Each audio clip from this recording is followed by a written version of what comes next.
नमस्कार मित्रांनो. मीन राशीकरता जो कालावधी आहे, तो तेवढासा चांगला नाही आहे. कारण खास करून तुमच्याच राशीमध्ये आता शनीचं भ्रमण मार्च महिन्यापासून सुरू झालेलं आहे. त्यातच गुरुसुद्धा 15 मे पासून तुमच्या चतुर्थ स्थानात आलेला आहे. तुमच्या राशीतला राहू किंवा सप्तमातला जो केतू आहे, हा 19 मे नंतर तुमच्या व्यय आणि षष्ठ स्थानात भ्रमण करत आहे. तर साधारणतः जूनचा महिना आहे, हा संपूर्ण तुमच्यासाठी कसा असेल? अशा कोणत्या गोष्टी आहेत की ज्या करायला हव्यात, अशा कोणत्या गोष्टी आहेत की ज्या टाळायला हव्यात, या सर्व संदर्भातली खुलासेवार चर्चा आपण या व्हिडिओमध्ये करणार आहोत. सुरुवातीला आपण चर्चा करू की तुमचं जे स्वास्थ्य आहे, मानसिक किंवा शारीरिक, हे नेमकं कशा प्रकारचं राहील. जसे की तुमच्या राशीचा जो स्वामी आहे गुरु, जो की तुमच्या चतुर्थ स्थानात भ्रमण करत आहे, येणाऱ्या 1 वर्षापर्यंत हा तुमच्या चतुर्थ स्थानामध्येच भ्रमण करणार आहे. आणि तुमच्याच राशीमध्ये शनी आणि नेपच्यून यांचं सुद्धा भ्रमण आहे. साधारणतः तुमच्या राशीचा जो षष्ठेश आहे रवी, हा तुमच्या तृतीयातून चतुर्थात जाणार आहे दिनांक 16 तारखेनंतर. आणि राशीचा जो अष्टमेश आहे शुक्र, हा तुमच्या द्वितीय स्थानात संपूर्ण महिना राहणार आहे. एकंदरीत सांगायचं झालं तर या संपूर्ण महिन्यामध्ये थोडंसं धावपळ जास्त होईल, थोडंसं स्ट्रेस जास्त आल्यासारखं जाणवेल. परंतु भावनेच्या आहारी जाऊन कुठल्याही प्रकारचे चुकीचे निर्णय मात्र घेऊ नका, कारण या महिन्यामध्ये तुम्ही भावनातीत होण्याची शक्यता बऱ्याच प्रमाणात राहील.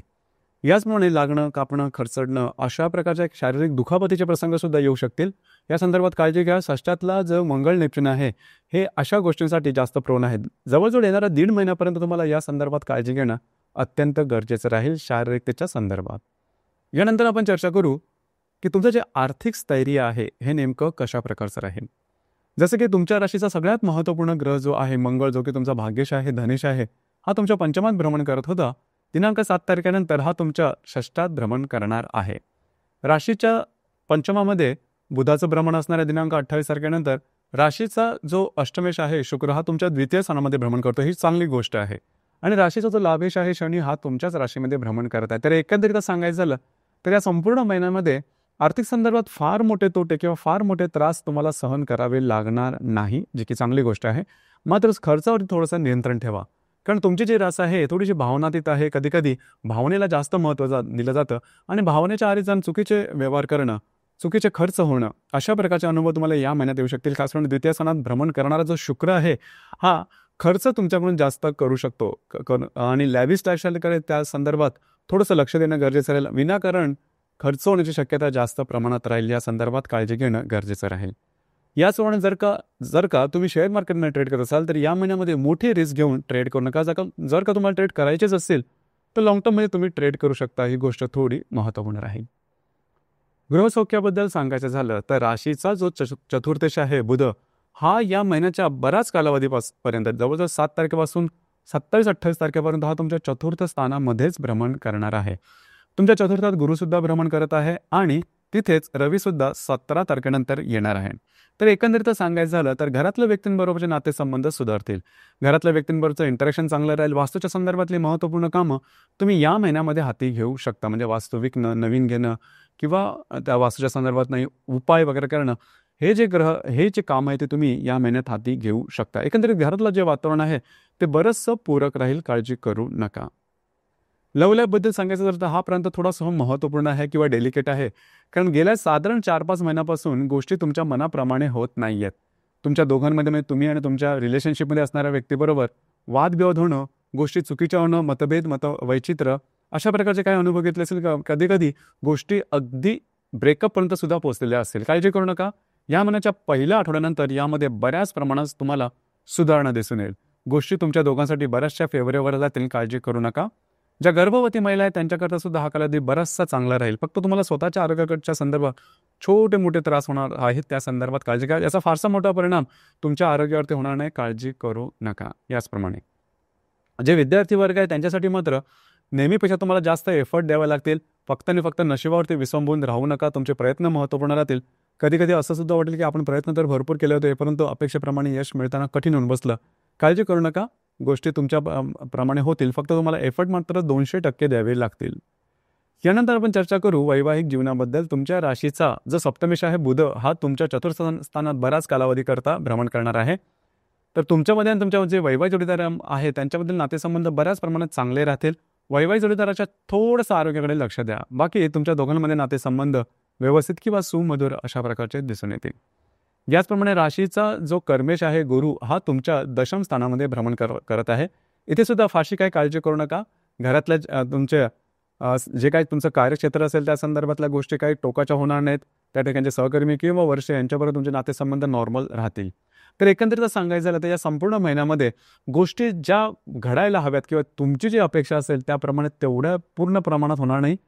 शनीच्या संदर्भात 7.5च्या संदर्भात बॉटम लाईन हीच राहते की कॉन्फिडन्समध्ये जाऊन किंवा फक्त आणि फक्त नशिबावरती विसंबून राहून गोष्टी करू नका. ट्रान्सपरन्सी ठेवा तुमच्या वागण्या बोलण्यामध्ये आणि सरळ सरळ चाला.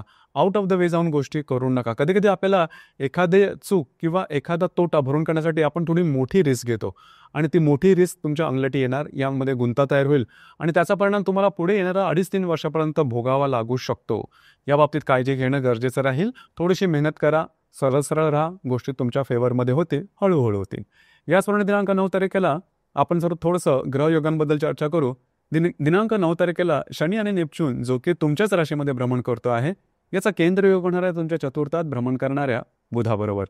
तर घरातल्या अशा व्यक्ती की ज्या तुमच्यापेक्षा वयाने लहान आहेत त्यांच्याबरोबर मतभेद, मतवैचित्र्य किंवा त्यांच्या आरोग्याच्या संदर्भातले काही त्रास डोकंवर करू शकतील.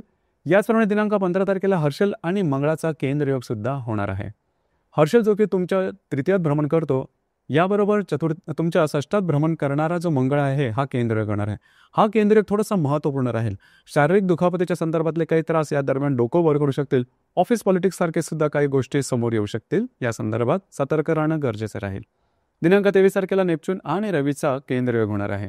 नेपच्यून जो की तुमच्याच राशीमध्ये भ्रमण करतोय, जो रवी तुमच्या चतुर्थात भ्रमण करतोय, दोघांचा केंद्रयोग वास्तूच्या संदर्भातली महत्त्वपूर्ण कामं या दरम्यान करू नका. घरातले जे पुरुष वर्ग असतील त्यांच्याबरोबर थोड्या मोठ्या प्रमाणात वादविवादाचे प्रसंग निर्माण होऊ शकतील. त्यांच्या आरोग्याच्या संदर्भात सुद्धा काळजी घेणं गरजेचं राहील. दिनांक 24 तारखेला रवी आणि गुरुची युती तुमच्या चतुर्थ स्थानात होणार आहे. ही युती अतिशय महत्त्वपूर्ण राहील. खास करून घरातल्या ज्या व्यक्ती असतील त्यांच्यावर नातेसंबंध सुधारतील. तुमचा कॉन्फिडन्स खूप चांगल्या प्रकारे येऊ शकेल आणि तुमच्या घरातल्या संदर्भातली काही जी रखडलेली कामं असतील ती या दरम्यान मार्गी लागू शकतील. याचप्रमाणे दिनांक 28 तारखेला शनी नेपच्यूनचा त्रिकोणीय पंचमात भ्रमण करणाऱ्या बुधाबरोबर होणार आहे. तर जर का तुम्ही कोणत्या रिलेशनशिपमध्ये असाल, दोघांमधील नातेसंबंध व्यवस्थित राहतील, म्हणजे तुमच्या दोघांमधील हार्मोनी चांगल्या प्रकारची राहील. याचप्रमाणे जर तुम्ही शेअर मार्केटमध्ये ट्रेड करत असाल तर छोटे मोठे काही लाभ तुम्हाला या दरम्यान मिळतील. लक्षात घ्या, छोटे मोठे असतील. या दरम्यान उगाच मोठी रिस्क घेऊ नका. हा संपूर्ण जो महिना आहे हा तसं सांगायचं झालं तर ग्रह कारकत्वाच्या थोड्याशा विरोधात आहे. तुम्हाला ग्रहांची संपूर्ण साथ मिळणं कठीण आहे.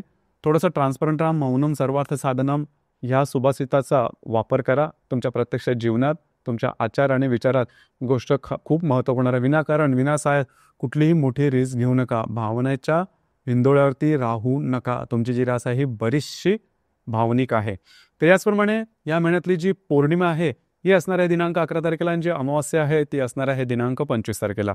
तर साधारण 11 आणि 25 तारखेला 2 तारखेला कुठल्याही प्रकारचे महत्त्वपूर्ण निर्णय, कमिटमेंट, प्रॉमिसेस, कागदोपत्री व्यवहार किंवा विवादापासून लांब राहणं अत्यंत गरजेचं राहील. तर मित्रांनो, हे होतं मीन राशीचं जून 2025 करताचं संपूर्ण राशीफळ. धन्यवाद.